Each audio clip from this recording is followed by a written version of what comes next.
Hello everybody, my name is Bragster and welcome back to TEW 2020 where we're in charge of Impact Wrestling. Now we're off the back of the Calamity show, which was last time in terms of the recording. I do apologise for that. This episode now is recorded before that video comes out because I've been busy with other projects which will already be on the channel by the time this comes out and the other video comes out. So yeah. I apologise for that. It's just I edited a couple of settings and I mucked it up. It's all my fault. I didn't realise. But we got a decision straight off the bat, which is a pay rise request from Shane Taylor. He's currently being paid $100 per appearance, which is a lot lower than $300, which is what he's worth. I'm going to accept the request because, quite simply, I do like Shane Taylor. If we look at his progression recently, he's been on an absolute tear. We've got him literally from that 20 mark. Well, we came in here. We got him from that 20 mark to 34 mark very quickly. So yeah, and he's a massive part of my plans for the Kingdom. So, of course, I'm going to accept that. But today's episode is what I'd like to call Weapons Mayhem episode, Weapons Edition of Impact, because we will likely have the Su Yung Kylie Rae weapons match. We'll have Swann and Sami Callihan weapons match. We'll have Ken Shamrock versus Jake Crist in the weapons match. What are the other matches on this show? We've also got Crazy Steve versus Chris Bay, and we've also got the semi-final between English and Gotch and Ace Austin and Man Fulton. I could, and I probably will, make the X Division match also a weapons match, just to stick with the theme, and I won't do the semi-final as a weapons match, just to keep it fair, and that's what it will be pitched as. It's only fair if we don't do that. So yeah, apart from that, I think let's just get straight on with it. If anything happens beforehand, I'll show you that. If not, let's get on with the show. Big news. I'm just scrolling through the news on the side and only one thing has really caught my mind. Everything else is what you would expect. Until you reach this one, AEW rejection, I thought it was going to be some kind of broadcast deal, but it's not. It is the fact that Frankie Kazarian might be leaving AEW. Now, Frankie Kazarian obviously was in Impact Wrestling, or TNA, back in the day, back in its original state, and he's still a very good wrestler. He's still got a lot of popularity to give, and I think if we look at his stuff here, so we've got him in a tag match. Frankie Kazarian performed at a 48 in that. He's currently at about 42 pop. I'm hoping I can have a look and see if he was in any kind of singles match. It doesn't look like he has been. He defeated the Dark Order a couple of times, and he did perform at a 48 there. So I don't really know what he can perform as a singles guy, but definitely as a tag team guy, he's performing at like that 40 something mark, 48 mark, which isn't bad at all. Frankie Kazarian there performed even higher. So I do think there's a lot of stock in Frankie Kazarian. Even if we bring him in as just a veteran guy, I think he'd be a very good addition to the Impact roster, and it's always good to have those past people from the past to come back, and Frankie Kazarian has a lot of pop as well. So yeah, I do think he's a good fit. I will put in a bid for him. Obviously, if it's too much, I probably won't go along with it. Tell me what you guys think first, but yeah, I'm definitely interested in getting him in. So to fit with the theme of constant pay rise requests, we have one from Warhorse. What does he want? So he's currently being paid 90, which is lower than the 180. Absolutely fine, mate. You can have your pay rise request. And Frankie Kazarian wanted less money than I thought as well. He only wants $700 per show, which isn't a lot. Bear in mind, if we only have 4 shows and then maybe 5 with the pay-per-view, what the max we're going to spend on him is what, 3,500, and like that's a lot less than some of these guys. Is that less than Moose? Is that less? It's about the same as Moose. So, and Moose is about same popularity. So yeah, that makes sense. Right, so we got a backstage incident involving Warhorse, to which Warhorse brightened the backstage area simply by being so cheerful and fun to be around. Lovely stuff by Warhorse. Right, I'll book the show and then we'll get straight on with it. So, here it is, the weapons-filled show with one match that doesn't involve weapons in. I'm reasonably happy with this. I think it's exciting. It really is an exciting time, I think, in our series, this show. And I've got pretty much all of next week's show set out. Yeah, I've got the entirety of next week's show set out already. Usually I've got like one or two things. Like, I'm almost set until this pay-per-view comes rolling around, which is unusual for me, but like, usually I know some things that I have to fill in here. I know most of the next few weeks worth of shows. It's weird how my long-term planning has been better than my short-term planning. Destination X was very short-term, and then obviously these next few pay-per-views are very long-term, and I know pretty much exactly how it's gonna go. But yeah, I'm excited about this. I don't know how the show's going to turn out because there's a lot of hardcore stuff on this show, but most definitely it should be a good one, and that main event, especially between Sami Callihan and Swan, should be a good one.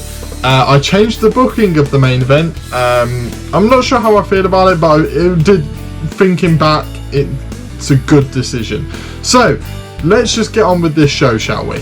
So we start off the show with a 48 rated segment. I genuinely thought this might be better, where the Good Brothers and Eddie Edwards come out, and the Good Brothers are like, more Doc Gallows is like, seriously? That was 7 years ago now. 7 years ago I laid you out with aces and eights, yet you still remember that. And Eddie Edwards is also asking, it's a long segment, it's about a 10-minute segment this, and Eddie Edwards has come out and is like, well, I want to know what my truth is. What is my truth? Why have you come for me? Obviously then the Kingdom come out, and Burke is like, of course I remember 7 years ago. Of course I do. You laid me out. You injured me. As a professional wrestler, you know full damn well you do not forget how you get injured, and I remember every moment of that because that's how it went. That's how he got written off TV, was he got injured in that segment, and he was legitimately injured in real life as well. And he says to Eddie Edwards, he went, look, if we'd gone for the Good Brothers, if we'd just gone straight there, no one would have listened. No one would have listened to us. He said, and you had just lost your title. Everyone was talking about, what does Eddie Edwards do next? That was what the world was talking about. He went, so I had to take advantage of that. I had to go out of my way and make sure the world was talking about us.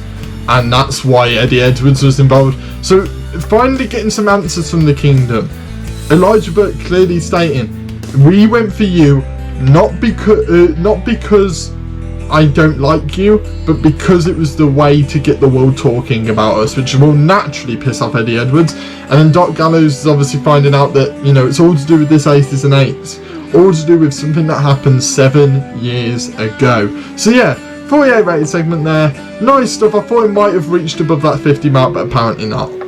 Then we start off the show with a 50 rated segment where Crist defeated Ken Shamrock in a cage with weapons match in 10 minutes by pinfall with a super kick.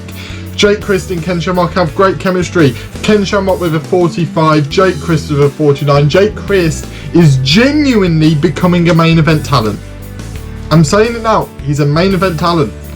And some people might like that, some people might not, but Crist, similar to what Sami Callihan has done, Sami Callihan has made himself a star, similar to what Crist is starting to do, similar to what Chris Bay is starting to do. They're starting to make themselves stars. And Crist has done exactly that with almost like tearing up the rule book, getting rid of these old guys. Tommy Dreamer first, now Ken Shamrock, and he had a Hernandez at one point. So what will be next for Crist, not really sure, but he got a massive win against Ken Shamrock inside the cage with weapons. I knew this was going to be a good match, didn't realise it might hit that 50 mark, but I'm really happy with that. Then we've got a 50 rated segment. These women are doing great. Melina Perez and Tennille Dashwood are backstage and they're consoling each other and they're just like, look, we gave it a really good shot last week.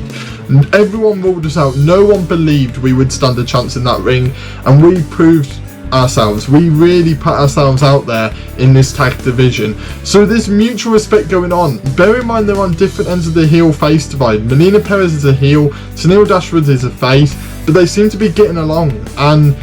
But you can tell quite clearly that Tennille Dashwood has a more face tendency and Melina has a more heelish tendency.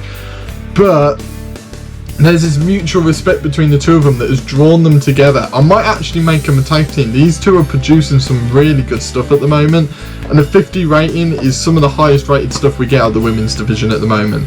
The women's division is just going up and up though. Then we've got a 55 rated segment where TJP confronts Miro and says that he'll be watching next week's match very closely. Miro just kind of shoving him to the side, not really paying attention, but TJP staking a claim for that Impact World title, and with ratings like that in a throwaway segment like this, damn right you should be involved in that main event scene. So yeah, Ace Austin was kind of mentioned in this segment as well, but yeah, 55 rating, nice stuff. Then we have a 35 rated segment where the Sons of Perfection vow to come back stronger than ever. David Boy Smith Jr. and Joe Hennig, obviously they alluded to the fact that maybe their inexperience might cost them, and I'm pretty sure it did in the competition. They do reference that themselves. But yeah, 35 rated segment, okay stuff. It just seems like David Boy Smith can't really talk, which is annoying. Then we've got a 45 rated match, the only match on the card that doesn't have weapons. In. Ace Austin and Man Fulton defeated English and Gotch in about 17 minutes when Ace Austin pinned Simon Gotch with a house of cards. Ace Austin apparently carried the match, he got a 51 rating, Man Fulton got a 40, and then English got a 39 and Simon Gotch got a 36. Really good stuff here by these guys. Ace Austin obviously performing above the rest of them, which is possibly why it would actually make that final match a bit better. The finals match will be Ace Austin and Man Fulton versus the North. Winners face the Motor City Machine Guns at the pay-per-view. 45 rated. I think we can get that finals match to about that 50 mark, which would be amazing. But yeah, really good showing by these guys, and I knew English and Gotch would pull it through. Then we've got a 42 rated segment where Trey issues a challenge to Dominik Guerini 1v1 for next week. Obviously the North are also in other matches, and he does reference this, Trey. He does talk about the fact that the North have an important match next week and that they need to concentrate on that, but Trey would like to also get his hands on Dominik Guerini. So Dominik Guerini versus Trey will be next week. Then we've got a 41 rated segment where Tommy Dreamer wishes RVD the best in his recovery. Obviously this is sarcasm, as Tommy Dreamer is the reason that RVD isn't on the show this week and is recovering from injuries after being battered with a kendo stick. So yeah, just further in this storyline, just nothing really major here, just a slight ticking over this storyline. Then we've got a 39 rated segment where Su Yung defeated Kylie Rae in about 50 minutes by pinfall with a yellow fever. Kylie Rae got a 31, Su Yung with a 38. Really good stuff here in this match. It was a hardcore based match and they went all out.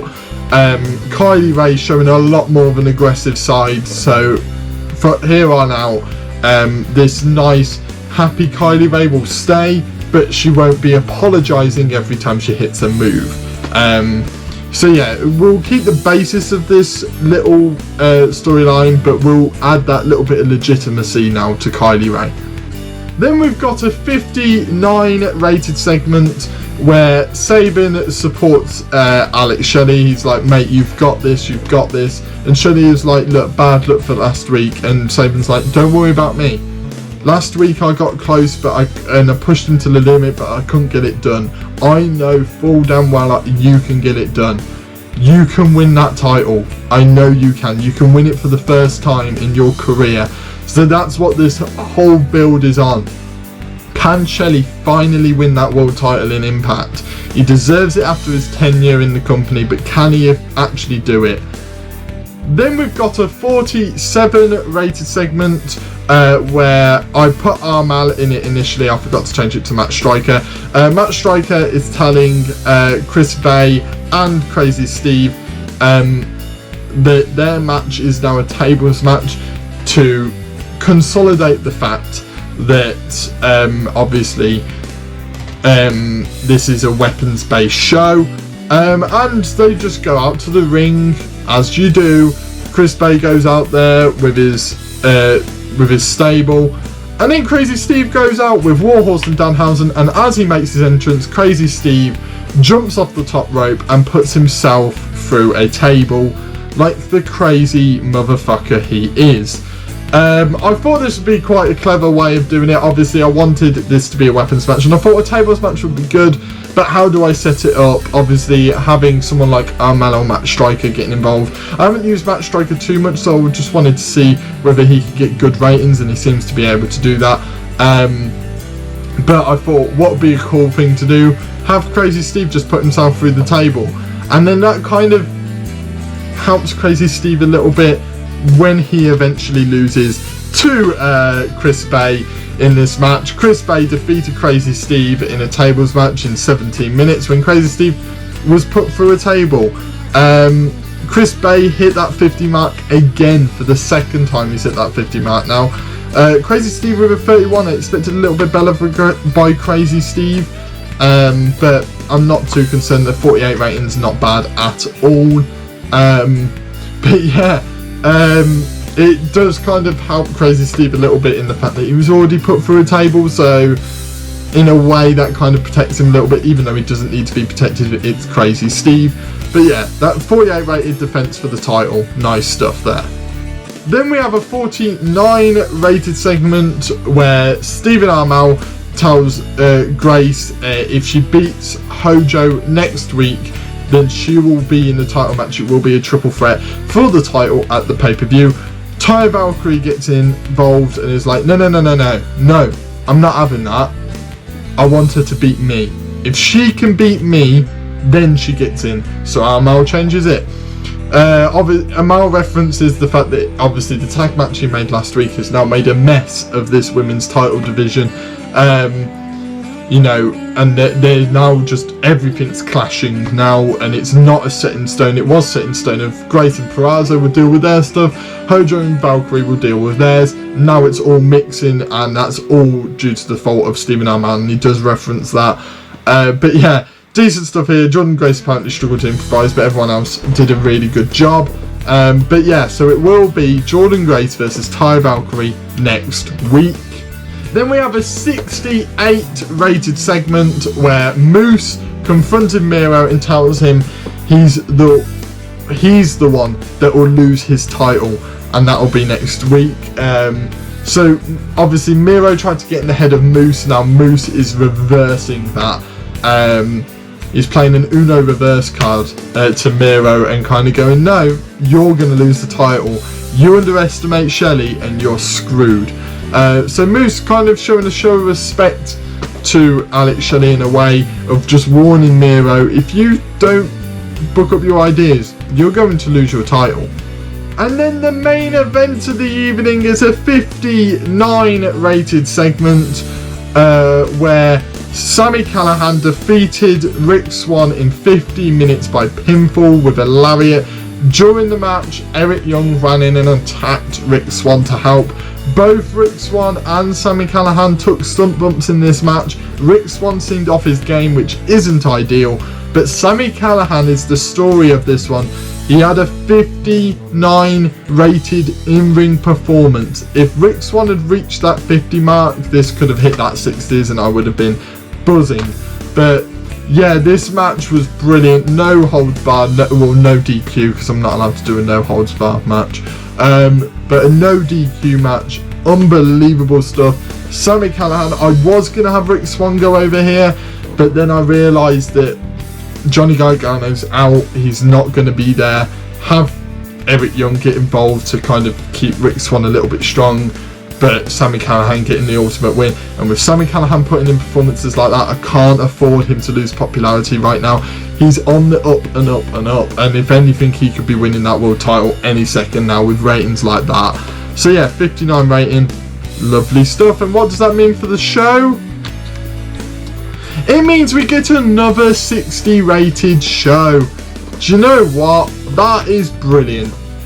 2 60 rated shows, we've gone 65, then we went to 55 and we've gone 60-60. We're really consistently hitting that 60 mark now. And it's because we're putting on really good main events that make sense.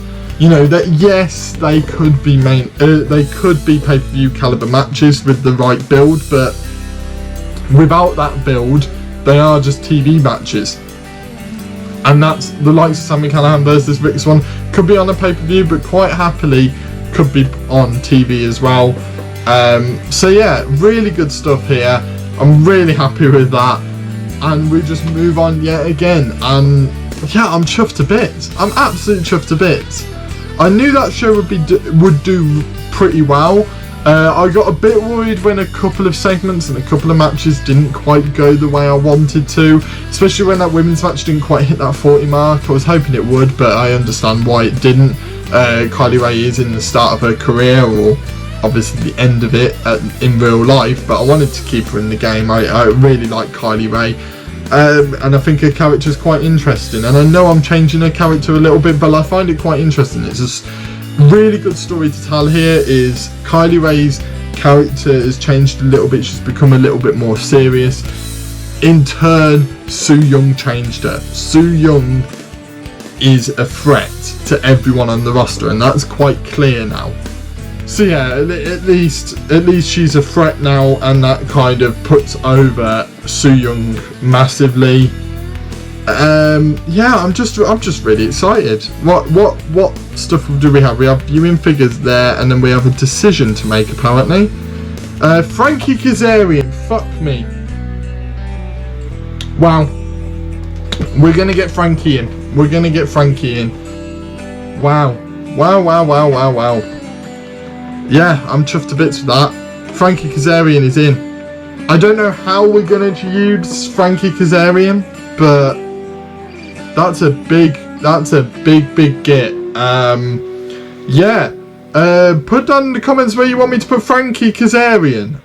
That's a interesting one, to say the least. Where I put him, I don't know, because obviously I have massive long-term plans, so he's got to slot in somewhere else. But yeah, yeah, I'm happy to get Frankie Kazarian. I just don't know where to use him. You know, really good veteran, almost going to be like the Tommy Dreamers and the RVDs, but can actually wrestle, which is ideal. You know, I do think there's still a lot in Frankie Kazarian, and he's pretty good on promos as well. Did our size increase at all? I know it hasn't been recently. It did. It finally increased in a few regions. More down this end with the Great Lakes and stuff, it improved there, but finally we are getting some improvement in some regions. Thank God. But yeah, that's good to see. Really good to see. Hopefully we can get the southeast up, because if we get it to 59 pop in the southeast, we will be able to be a medium company, and then that will change a lot. But yeah, I'll go on and book Explosion, and I'll show you what happens there. Right, so AEW Dark got a AEW Dynamite got a 68 rating. Who's Robert Anthony? Don't know, they must have got him off the indies or something. I've never seen him before. Managed to pull out a 71 rating match, apparently. But yeah, so they had a really good show again. Solid, close to that 70s, like they pull off quite often now. And NXT got a 58. We only just beat them this time, only just. They had a lot better matches this time, which is nice to see. I do prefer competition, so it's nice to see him do well. But yeah, so we managed to beat NXT again. Not quite up to that Dynamite level yet, but we're trying. Right, so I've booked the show. Again, I'm happy with it. I really like the way I use Explosion at the moment. I think I'm really learning how to book Impact, where I can fit almost every storyline in, even though there's like 15 storylines, I can virtually fit them all in, which means on here it's only either progression or starting, or the naff storylines that I just don't care about can go on here, or if I just didn't actually have time for them on Impact, or good placement for them. But we're going to start the show here, and we start off with a 48 rated segment where Eddie Edwards talks to Willie Mack about the Kingdom. He's like, look, where have you been? You know, we're trying to forge an alliance here against the Kingdom, and he just goes on about that, Eddie Edwards with him. And then the Kingdom walks in and go, what are you guys talking about? And Mac's just like, look, he's talking to me about you guys, sort of thing. And then Burke kind of tells him to get, you know, their names out of his mouth. And Mac is like, look, I'm staying out of this. There's a reason I've been absent. There's a reason I've been away. It's because I just don't want to get involved here. I want what's best for my career, and I'm trying to work out what that is. And he wants to kind of stay away. He's like, stop trying to get me involved. So yeah, I realised I haven't really used Mac too much in this little storyline, so I thought I'd add a little segment here to explain maybe why I haven't been using him. And this is the exact reason: is I didn't really want Mac to be involved at the moment. I kind of want to keep him to the sidelines. So this is a way of really portraying that, but on TV. And Elijah Burke at the moment is just carrying segments, and Chris Bay on the mic is getting really good, so Elijah Burke with him is just apparently acting like a real star at the moment, so I'm loving this. Then we have a 48 rated match where EC3 defeated Rohit Raju with the Sweet Meat Sizzler. This was in the Rohit Raju's little open challenge type thing. But he did perform reasonably well. Rohit Raju with a 36, EC3 with a 53. Does show me that EC3 does still have these high performances in him. He does deserve to be in the main event picture. And yeah, got a 48 rating for that as well. So yeah, really good stuff there. Then we have a 39 rated segment where Melissa Santos asks Rosemary about Bravo, like about his condition, about her not helping him, and Rosemary doesn't really give up much away. She doesn't really answer, you know, in the classic Rosemary way of just using her words and just not really saying much, but while saying a lot at the same time. She just doesn't give much away, but kind of hints that, you know, she doesn't really care about Bravo and stuff, and that, you know, that's not what should be on your mind right now. It should be about Valkyrie, and she just keeps putting this across, and she doesn't really talk about it. So 39 rated segment there, nice stuff. Then we have a 43 rated match where Thunder Rosa defeated Serena Deeb in about 12 minutes with a La Rosa.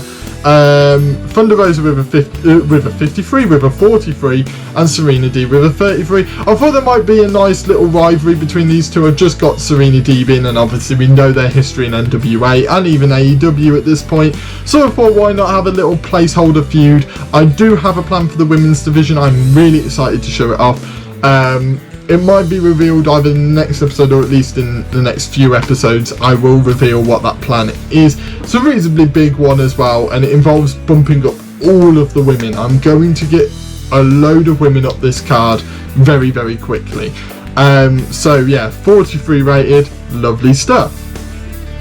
Then we got a 37 rated segment where James Mitchell tries to get Nevaeh and Havoc back together as a team.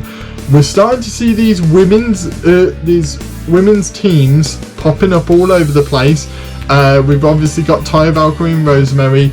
We've got Melina Perez and Tenille Dashwood. Now we've got Havoc and Nevaeh, possibly as a team. Apparently Havoc's really good on the mic, which is surprising. I might get rid of James Mitchell, if I'm honest, from Havoc, in some way, shape or form, just because Havoc's actually good on the mic. Mitchell's okay on the mic, so why not just have Havoc be the person on the mic? I don't get why she needs a manager, because I don't actually think she needs one.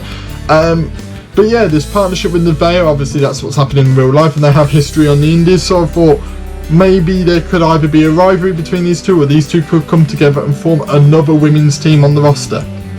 Then we have a 32 rated segment where Trey defeated Brian Cook in about 10 minutes with a Yoshi Tonic.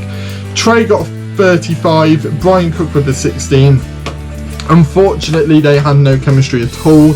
Otherwise, I think this would have been a little bit better. Brian Cook probably would have been closer to that 20s. Trey would have been at least closer to those 40 mark. So we would have had a better match there, but hey ho, Trey gets a win, and at least we know he doesn't have chemistry with Brian Cook.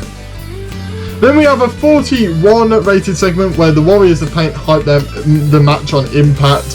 Warhorse is obviously hyping this with Crazy Steven Danhausen, saying that I will beat him and stuff like this, and the other two didn't lose. They've not been announced to the world as the Warriors of Paint yet. They're just some weird trio that are together. That will probably come after Impact. Spoiler alert, Warhorse will be taking the pin here against Chris Bay. He will lose to Chris Bay, so it will be announced post that, so that's when they properly form a team, and that's when these three will start rising up the card. This is just a way of getting these three together. And then the main event of the evening was a 51 rated match. That's a really fucking good match, where Alex Shelley defeated Cousin Jake in about 12 minutes by pinfall with a Shirunari. Alex Shelley with a 54, Cousin Jake with a 41. Cousin Jake's really, really good. I do like him a lot. So I want to do more with the Dinas. Just right now, I don't really have any plans for the Dinas. So I thought, why not put them in matches on Explosion? Yes, they might lose a couple, but put them in some matches. Alex Shelley getting up the win here just to boost that momentum going into his world title match on Impact. And obviously, Cousin Jake just putting on a great performance. 51 rated. That's better than some of the rivalries we have going on right now. So really good stuff there. Bringing the show to a 49 rating. We are hitting roughly that 50 mark now, getting close to with these Explosion shows. Almost similar to what AEW are doing with Dark, which is really impressive. We are almost on the rise of getting up to that AEW standard. Obviously we won't get it in terms of the main show for a while, but in terms of Dark we're getting there. And in terms of the main show, the bulk of the show is actually really good now. So I do feel like we're in a really good position. It's showing in our quality of shows, finally. But it is showing in our quality of shows, and I'm really happy with it. Obviously, from here on out, we are starting to build some big feuds, to some big matches. We've only got week 4, week 1, week 2 and week 3 left, so we've got 4 shows, and then we've got the pay-per-view. We are flying forward towards this pay-per-view. We're keeping it up with real life. We will move ahead of real life reasonably soon as well. But yeah, while you guys are still enjoying this series, I will keep publishing it reasonably at a fast rate. Hit the like button if you do like this video and are still enjoying this series, just to show me that the hype is still here for it. Comment anything down in the comment section down below. How do we use Frankie Kazarian, and how do we use some other people, and what are you looking forward to going forward? If you're new here, please do subscribe, as we are motoring forward into this pay-per-view. You do not want to miss an episode, and I shall see all of you guys in the next video. See ya!